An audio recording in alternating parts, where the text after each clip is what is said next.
சராசரியாக 60 வயசில் ரிட்டையர் ஆகாமல் சீக்கிரமாக ரிட்டையர் ஆகிறது பற்றி இதுக்கு முன்னாடி ஒரு வீடியோவில் பேசியிருந்தோம். அந்த வீடியோவில் ஃபஸ்ட்டு ஃபேஸான எஸ்டாப்ளிஷ்மெண்ட் ஃபேஸ் மட்டும்தான் பார்த்துருந்தோம். அந்த வீடியோவோட லிங்க்கு டிஸ்கிரிப்ஷனில் இருக்குது, பார்க்காதவங்க பாருங்கள்.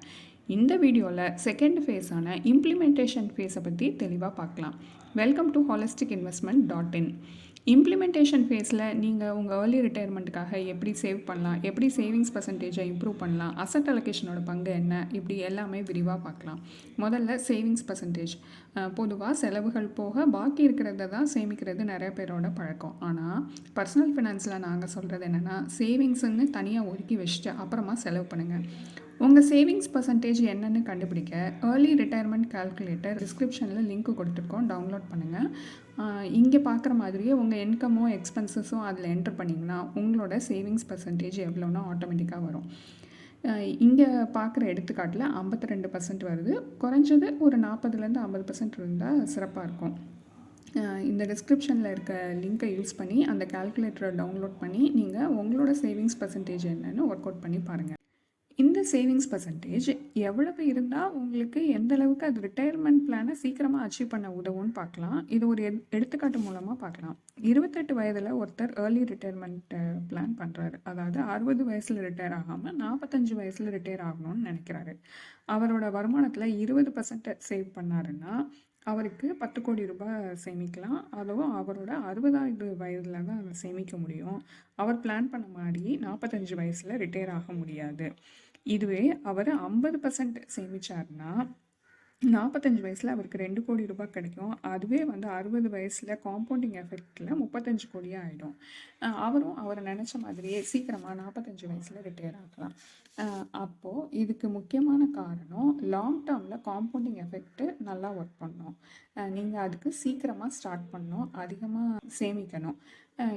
இந்த ஒர்க்கிங்ஸ் எல்லாம் நீங்கள் போட்டு பார்த்து புரிஞ்சுக்கிறதுக்கு ஏர்லி ரிட்டையர்மெண்ட் கால்குலேட்டர் டிஸ்கிரிப்ஷனோட லிங்க்கில் இருக்குது. அதை டவுன்லோட் பண்ணிங்கன்னா நீங்களும் எவ்வளோ சேமித்தா எப்போ ரிட்டையர் ஆகலாம், எவ்வளோ காசு உங்கள் கையில் கார்பஸ் சேரும் அப்படின்னு நீங்களே ஒர்க் அவுட் பண்ணி பார்க்கலாம்.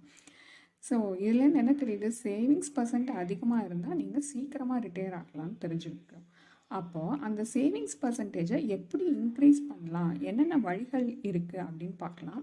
அதுக்கு 2 வழி இருக்குது. ஒன்று செலவை குறைக்கணும், இன்னொன்று வருமானத்தை அதிகப்படுத்த வழி செய்யணும். செலவை குறைக்கிறதுல பார்த்திங்கன்னா கடன்கள் இருந்தால் முதல்ல அதை அடைக்கணும். அப்போ தான் மிச்சம் இருக்க எக்ஸ்பென்சஸை எப்படி குறைக்கலான்னு நம்ம அதை பற்றி யோசிக்கலாம்.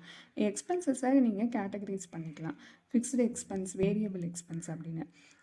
எந்தெந்த எக்ஸ்பென்ஸ்லாம் நமக்கு அன்றாடம் தேவையோ அதெல்லாம் குறைக்க வாய்ப்பே இல்லை. அதெல்லாம் ஃபிக்ஸ்டு எக்ஸ்பென்சஸ்.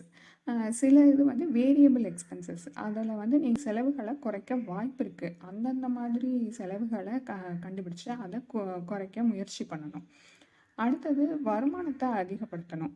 ரிட்டையர் ஆனதுக்கப்புறம் உங்கள் பேஷன் என்னவோ அதை இப்போவே ஒரு செகண்டரி ப்ரொஃபஷனாக ட்ரையல் பேசிஸில் நீங்கள் பண்ணி பார்க்கலாம். அடுத்தது அசட் அலோகேஷன். உங்களோட சேவிங்ஸை ப்ரீ ரிட்டையர்மெண்ட் பீரியடில் க்ரோ பண்ண இந்த அசட் அலோகேஷன் ஹெல்ப் பண்ணும். அதே சமயம் போஸ்ட் ரிட்டையர்மெண்ட் பீரியடில் கார்பஸை சஸ்டெயின் பண்ணவும் இந்த அசட் அலோகேஷன் உதவி புரியும். உங்கள் ரிஸ்க் எடுக்கும் திறன் மற்றும் கால அவகாசத்தை பொறுத்து ஒரு டிவர்சிஃபைட் போர்ட்ஃபோலியோவில் உங்கள் சேவிங்ஸை இன்வெஸ்ட் பண்ணுங்கள். ஒரு டிவர்சிஃபைட் போர்ட்ஃபோலியோவை பில்ட் பண்ண ஃபினான்ஷியல் அட்வைசர்ஸ் ஹெல்ப் பண்ணுவாங்க. வேணும்னா அவங்க ஹெல்ப்பை எடுத்துக்கோங்க. இப்போ பொதுவாக எல்லாருக்கும் மனசில் சில கேள்விகள், சந்தேகங்கள் அப்படி இருக்கும். சில கேள்விகளை மட்டும்தான் இங்கே கொடுத்துருக்கோம். இது தவிர வேறு ஏதாவது சந்தேகங்கள் இருந்தால் நீங்கள் கமெண்ட் செக்ஷனில் போஸ்ட் பண்ணலாம். சீக்கிரமாக ரிட்டையர் ஆனால் மிச்சம் இருக்கிற காலத்தில் என்ன செய்யலாம்? ஏற்கனவே சொன்ன மாதிரி தான், உங்களுக்கு பிடிச்ச விஷயத்தை, ஒரு பிடிச்ச தொழிலோ ஒரு பிடிச்ச வேலையோ எந்த ஃபினான்ஷியல் ஸ்ட்ரெஸ்ஸும் இல்லாமல் நீங்கள் உங்கள் பேஷனை பர்சீவ் பண்ணலாம். அதுக்கு இந்த ஏர்லி ரிட்டையர்மெண்ட் பிளான் வழிவகுக்கும். இங்கே நம்ம சேர்த்து வைக்கிற கார்பஸ் கடைசி காலம் வரைக்கும் போதுமா, இது பத்துமா அப்படின்னு சந்தேகம் இருக்கும். இந்த ஏர்லி ரிட்டையர்மெண்ட் பிளானில் நீங்கள் எப்படி சேமிக்கணும், அதை எப்படி முதலீடு பண்ணணும் எல்லாமே சேர்த்து தான் பார்த்தோம். உங்களோட அசட் அலோகேஷன் அதை அப்பப்போ ரீபேலன்ஸ் பண்ணிகிட்டே இருந்தீங்கன்னா அது உங்கள் கார்பஸ் கடைசி வரைக்கும் உங்கள் லைஃப் எக்ஸ்பெக்டன்சி வரைக்கும் சஸ்டெயின் பண்ண உதவும். வேணும்னா நீங்கள் மெடிக்கல் ஹிஸ்ட்ரியை பேஸ் பண்ணி ஒரு ரீசனபிளான லைஃப் எக்ஸ்பெக்டன்சியை ஒர்க் அவுட் பண்ணுங்கள். இது இன்னுமுமே சிறப்பாக இருக்கும். வேறு ஏதாவது கேள்விகள் இருந்தால் கமெண்ட் பண்ணுங்கள். இப்போது நம்ம நிறைவு பகுதிக்கு வந்துட்டோம். சீக்கிரமாக ரிட்டையர் ஆகணும்னா அஹெடாக பிளான் பண்ணுங்கள். சேவிங்ஸை அதிகப்படுத்துங்க. சேர்த்து வைக்கிற காசை சரியான இடத்துல முதலீடு பண்ணுங்கள். இந்த மாதிரி ஏர்லி ரிட்டையர்மெண்ட்டு அப்படின்னு பிளான் பண்ணலாம் அப்படின்னு 1000 பேர் யோசிக்கிறாங்க. ஆனால் அதை பற்றி 100 பேர் மட்டும்தான் படித்து தெரிஞ்சுக்கிறாங்க. கடைசியில் வெறும் 10 பேர் மட்டும்தான் அதை செயல்படுத்துகிறாங்க. நீங்கள் உங்கள் ஏர்லி ரிட்டையர்மெண்ட் பிளானை செயல்படுத்த தயாராகிட்டீங்களா? இந்த டாப்பிக்குக்கான பிளாக் போஸ்ட் எங்கள் வெப்சைட்டில் இருக்குது. லிங்க்கு டிஸ்கிரிப்ஷனில் கொடுத்துருக்கோம். இந்த வீடியோ உங்களுக்கு பயனுள்ளதாக இருக்குன்னு நினைக்கிறோம். உங்களுக்கு முதலீடுகள் பற்றி ஏதாவது சந்தேகங்கள் இருந்தாலோ அல்லது எங்களோட சர்டிஃபைட் ஃபினான்ஷியல் பிளானர் மூலமாக உங்களுக்குன்னு ஒரு பர்சனலைஸ்டு ஃபினான்ஷியல் பிளானிங் பண்ணணும்னு விருப்பம் இருந்தாலோ இந்த வீடியோவோட டிஸ்கிரிப்ஷன் பாக்ஸில் இருக்கிற 30 மினிட் காம்ப்ளிமெண்ட்ரி அப்பாயின்மெண்ட் லிங்க்கை பயன்படுத்தி உங்களோட அப்பாயின்மெண்ட்டை ஃபிக்ஸ் பண்ணிக்கலாம். இந்த வீடியோ உங்களுக்கு பிடிச்சிருந்தா லைக் பண்ணுங்கள். மறக்காமல் எங்களோட யூடியூப் சேனலை சப்ஸ்கிரைப் பண்ணுங்கள்.